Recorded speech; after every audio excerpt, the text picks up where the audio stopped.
Hey Stacy's class, welcome back to part 2 where we are rendering. We're back in Blender. I'm just gonna delete this shit and then import my wall FBX. I export it as an FBX just because Blender likes it a little more.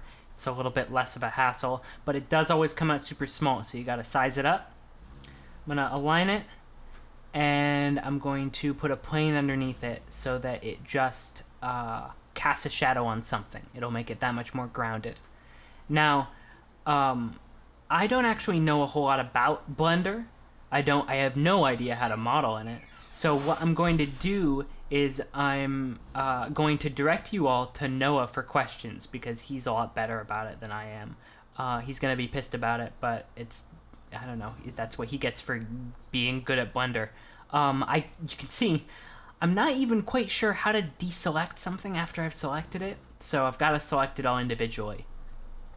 Now in a moment I'm going to bring you into the shader, which is going to bring up the node menu, and this is a good opportunity to tell you that we're working with HDRIs for lighting right now. An HDRI is basically a 360-degree image that uses the pixels and the brightness of those pixels on the image to project the light.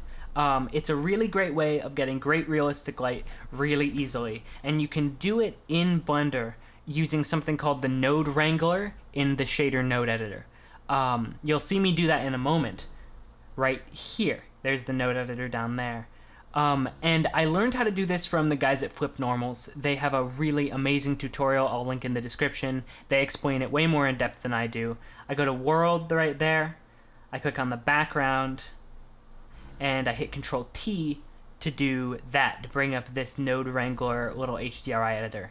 I open my HDRI that I downloaded from HDRI Haven, which the Flip Normals guys will direct you to, and I marvel at the beautiful lighting that it makes immediately. This isn't actually the lighting. We'll see the lighting when I go into cycles.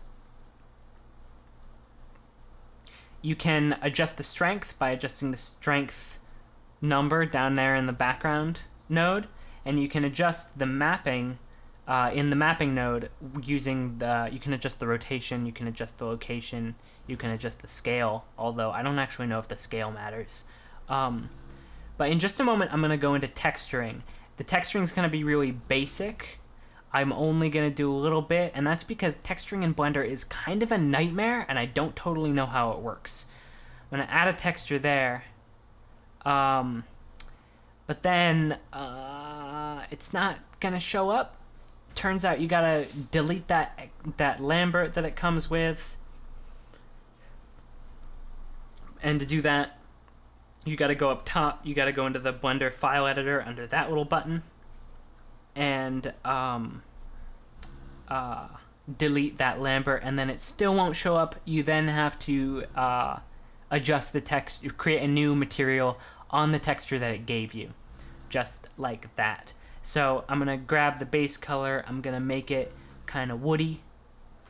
Doesn't have to be perfect, because you can always adjust this kind of thing with hue saturation back in Photoshop. If you do the render right, the render's not even really gonna matter because all of it's gonna be totally flexible when you go into compositing in Photoshop.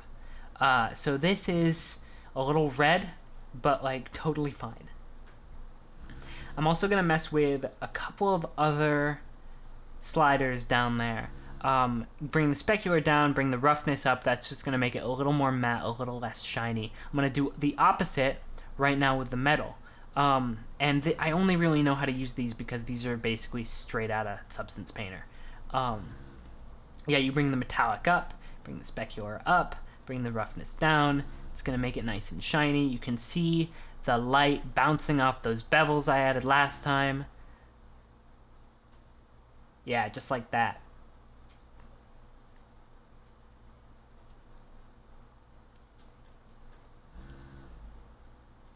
Now in a moment I'm going to actually go into Cycles, which is Blender's actual proper ray tracing editor. Right now we're looking at it in Eevee. Eevee can do cycles with some cool plugins that Noah recently just showed me.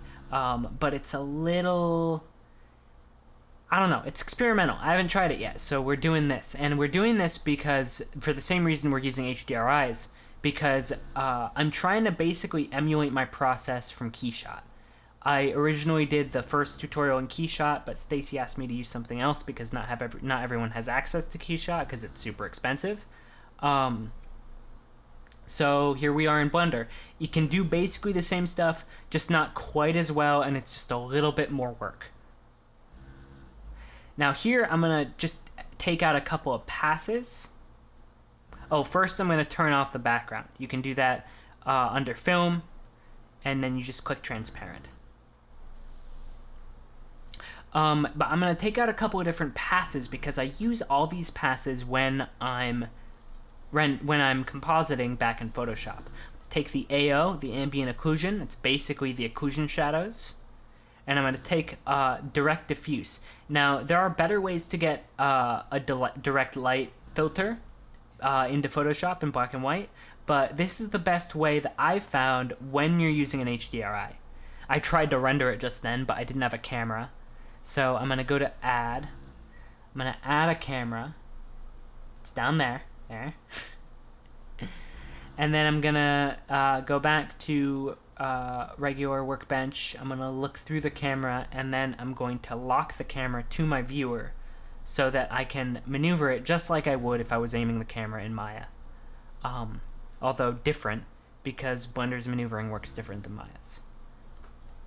There we go, just like that. I'm going to go back into cycles and start rendering. The picture doesn't need to look perfect in here because this is just a demo. It's not like I'm going to show this to Jeff, but it gets the point across really well about how much you can get done using this kind of process in such a short amount of time. And you hit F12 to render. It's going to render out pretty fast because this is a simple model in a simple environment, and Blender is pretty darn good even with my slow computer that grinds and doesn't have Windows activated. I recently reset my PC, that's why that's down there. I'm gonna fix it soon.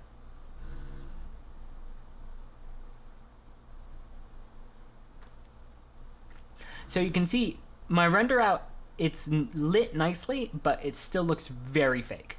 And we're gonna take care of that when we composite. I'm not actually going to do any painting on top of this, or I'm gonna do very little painting on top of this.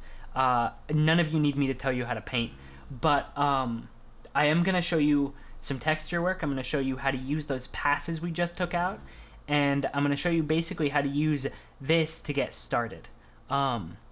But to do that, I actually need to take one more pass out, which you do in Workbench. There's the AO, there's the direct diffuse, and you save each of these out individually by going up to the upper left, not there, dummy, and saying image, save, and you save as.